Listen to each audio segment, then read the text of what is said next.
Hi అండి, మనం పూర్వం చేసుకునే పెళ్ళిళ్ళలో చేసుకునే వంకాయ ఆలు టమాటా కర్రీ చేసుకుందామండి. ఇప్పుడు బాండీ వేడెక్కాక పోపు సామాన్ అంతా వేసుకోవాలి. ఈ పోపు బాగా వేగిన తర్వాత తరిగి పెట్టుకున్న ఉల్లిపాయ ముక్కలు కూడా వేసేసుకోవాలి.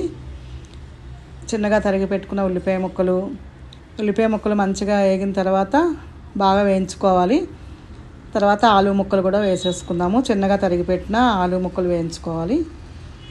అవి వేగిన తర్వాత ఆలు బాగా వేగిన తర్వాత వంకాయ ముక్కలు చిన్నగా తరుక్కోవాలి. ఆ తరిగి పెట్టిన వంకాయ ముక్కలు వేసేసుకొని బాగా కలుపుకున్న తర్వాత టమాటాలు కూడా వేసేసుకోవాలి. చిన్నగా తరిగి పెట్టుకున్న టమాటా ముక్కలు. ఇప్పుడు కొంచెం ఉప్పు, కారం, పసుపు, ధనియాల పొడి వేసుకొని బాగా కలుపుకోవాలి. కలుపుకున్న తర్వాత మళ్ళీ మనం మూత పెట్టుకుందాము. బాగా మగ్గనిద్దాము. పూర్వం బాగా చేసేవారండి. ఇది చాలా ఇష్టంగా తినేవాళ్ళము. ఇప్పుడు చాలామంది మర్చిపోయారు ఈ కర్రీని.